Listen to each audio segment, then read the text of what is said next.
This is a phenomenal bike ride, and I can tell you he's so casual. This is his first time he's ever biked the full 112 miles here in Hawaii. He's never been up to the turn in Harvey. He's certainly been up there today. Doesn't he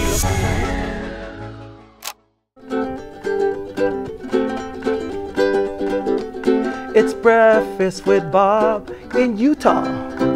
I said it's breakfast with Bob. Chee-hoo! St. George. Pancho, man, bringing it home. Again, welcome to Breakfast with Bob. St. George edition, day 2. My name is Bob Babbitt. We're brought to you by Master Spas, Zion's Bank, Quintana Roo, Forum Smart Swim Goggles, Clash Endurance, Premium Plus Sports, and our Challenged Athletes Foundation, ranked number 12 in the world, Mr. Kristian Hogenhaug. How you doing, Kristian? I'm good, Bob. Arrived one week ago and starting to get a little bit acclimatized to this weather compared to the weather I've been training back home in Denmark. Yes, it's a little different. Yeah, a little different, yeah. Almost twice as warm and a bit dry, and then also the altitude. Yeah, and there's a little bit of climbing on the bike and on the run. So you like the tough conditions? Yeah, for sure. Actually, the first part of the bike course is yeah, it's a bit more hilly than I expected, but that's only good. That's good for you, right? Yeah. I thought it would be a little more flat, but there are some like steady climbs, which makes it hard and to sit in a pack, and that's only good thing for me. Well, and it's also one of those false flat type of things where it sort of looks like it's flat, but it's exactly. not. Yeah. And then even with the 10-meter rule, that I think you have to push the same power as the guy in the front. So yes. Maybe that can tire out a lot of guys before we're doing the real climbing on the second half. Yeah. So as a kid, taekwondo, then badminton, and then Bjarne Riis got you. That watching him made you think about cycling, and how fascinated by cycling. But after 7th grade, none of that stuff. You went totally World of Warcraft and all indoor things. Yeah, all indoor things. Yeah, so I was actually doing quite a lot of different sports as a kid, and just really, I think I found peace in that. And then, after 7th grade, it was computer gaming, and it was all in on World of Warcraft for 4 years, I think. Now, a lot of people are making money in playing video games now. Yeah, now they are. Yeah, I think back then it wasn't as big, and it wasn't something you were bragging about, I guess. Yes. At least I wasn't. And then, so I was just...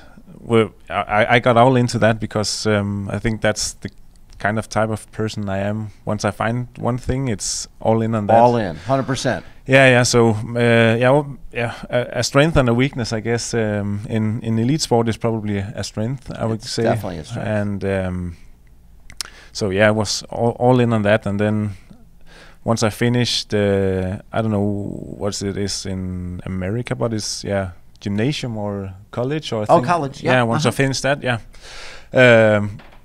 my parents wanted to get me maybe a little more outside, and I got on a school where there was triathlon, and that's sort of how I got into it. So it was kind of a late age, and I started with a really bad fitness, I would say. Yes. Oh, so you were not very fit because you were indoors playing World of Warcraft. Of course you were. Yeah.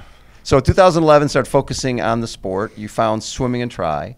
Your first Ironman, Copenhagen, 2012, 9:43. That's pretty impressive. Yeah. And then in 2016, you qualify for Kona. Yeah. And 17, you in second in 25-29, and then you go pro in 2017. And did you have success right away as a pro?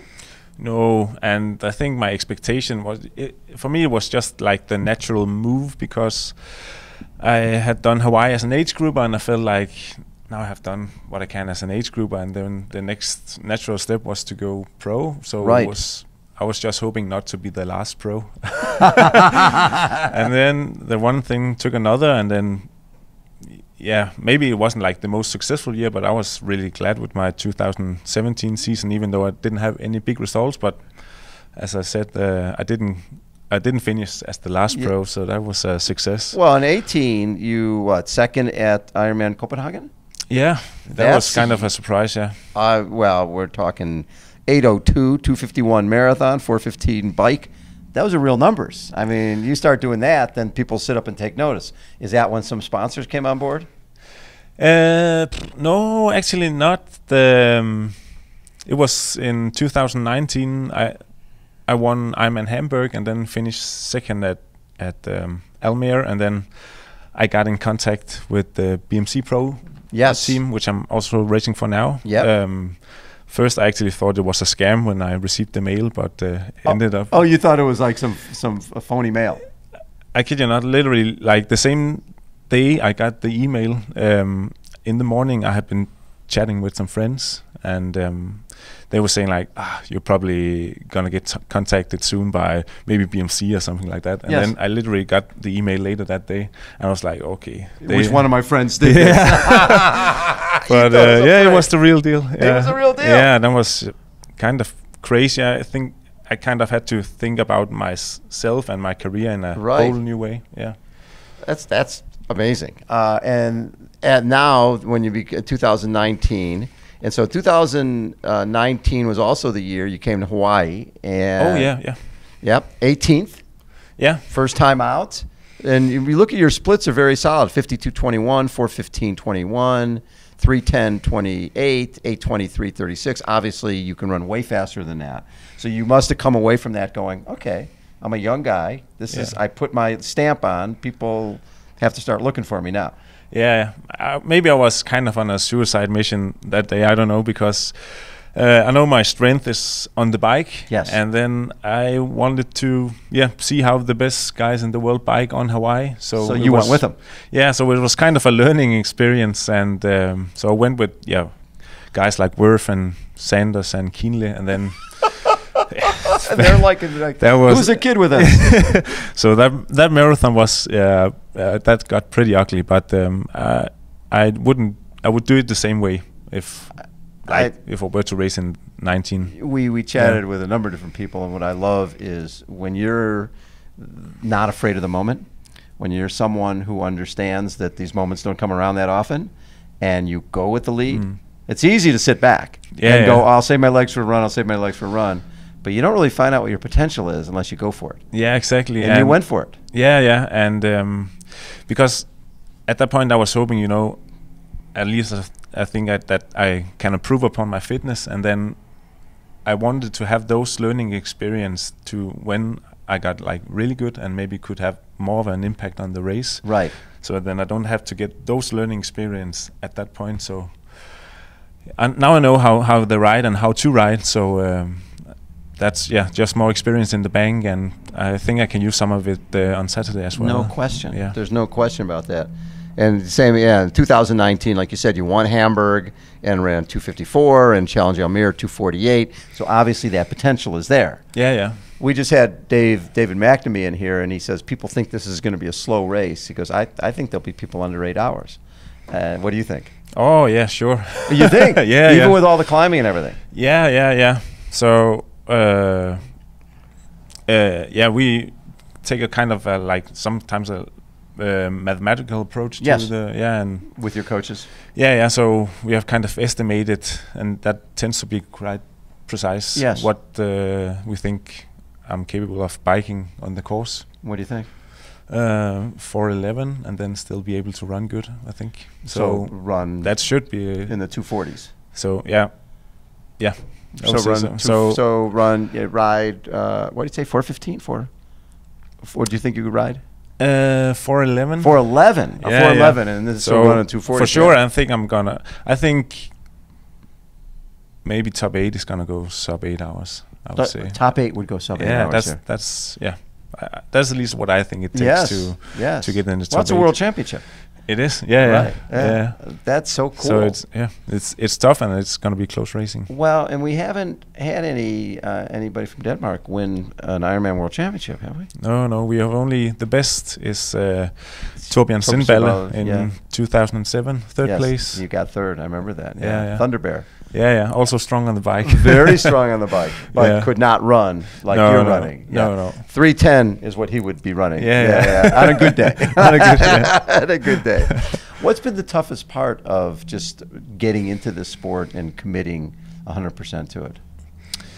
For me, maybe the uncertainty, and also I think my way into the sport has been like, okay, I started as an age group, but then I would never have thought I would get to this point where I am now. Yeah. So everything now is kind of a surprise to me. So now I'm starting to dream, and so especially the uncertainty of, okay, can I really do this? And you know, it's all in, and that's so that of course the reward is even bigger, but you're also afraid of what if I don't make it?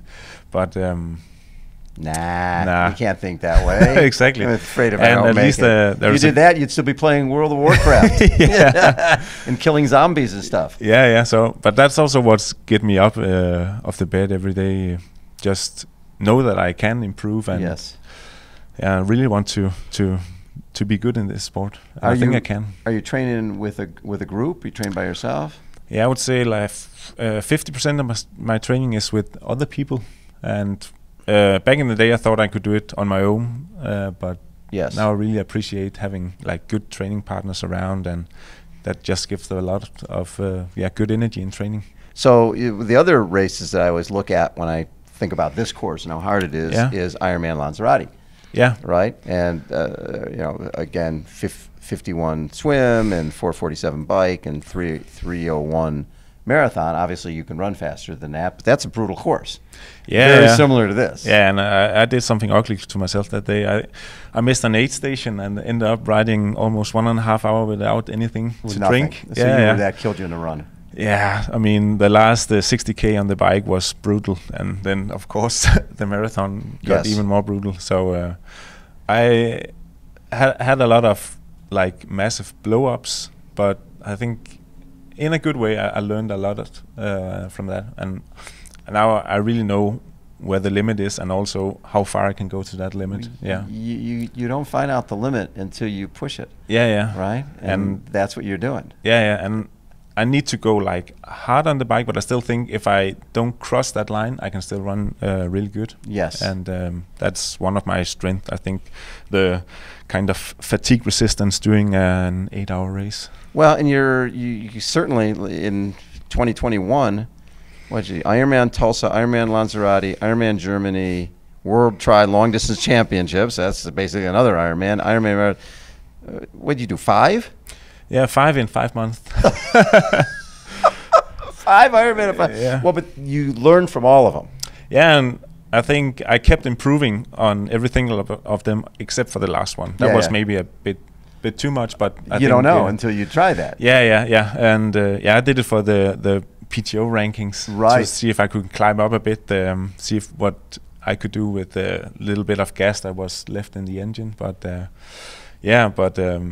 that's also what I train quite a lot, so I don't like get a lot of fatigue from an Ironman. So Ironman is basically almost like a training day. Yeah. As Worth would say, an all-inclusive race day or a training day. I call it a catered workout. Yeah, catered workout. Yeah, exactly. Hand you stuff along the way. Yeah. So the finish line is right behind us. Yeah. And at some point in time, someone from Denmark is going to win an Ironman World Championship. Why not you? I wouldn't say no. I don't know if my time is yet to come, but I hope someday.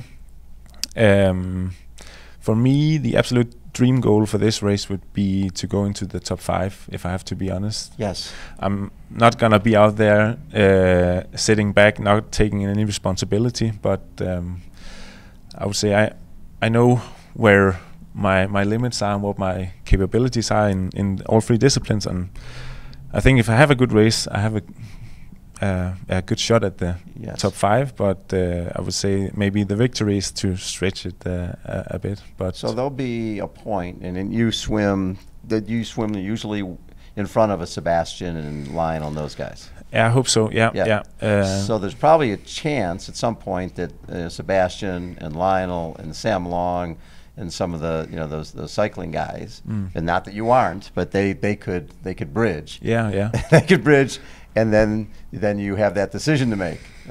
Do I go with Lionel and those guys, or do I stay? And I'm guessing you go. Yeah. I think I'll go with those guys, and that's also this race can play out in a million different scenarios. It's so crazy, and we'll only know after the swim. Yes. But I hope to be maybe a bit in front, and then I'll maybe at the first turnaround make the final plan to see. Do I go? Do I stay at race pace, and then they'll have to work even harder to kind of bridge up, or do I try to close to the front, or So I think I'll probably make that decision on race day at the turnaround point. Love it. Yeah, Kristian, such a pleasure to meet you. You've come a You long too. way from World of Warcraft. Yeah, it's amazing. And you're going to have some World of Warcraft on Saturday, huh? For sure. You've got the best people in the world Yeah. who want the same thing you want. Yeah. Kristian, thanks so much for taking time. Thank you, bro. Poncho Man, take us out. It's Breakfast with Bob in Utah. I said it's Breakfast with Bob. Woohoo! St. George. Thank you, Poncho Man. Thanks, everybody, for tuning in, and we'll catch you next time. See ya.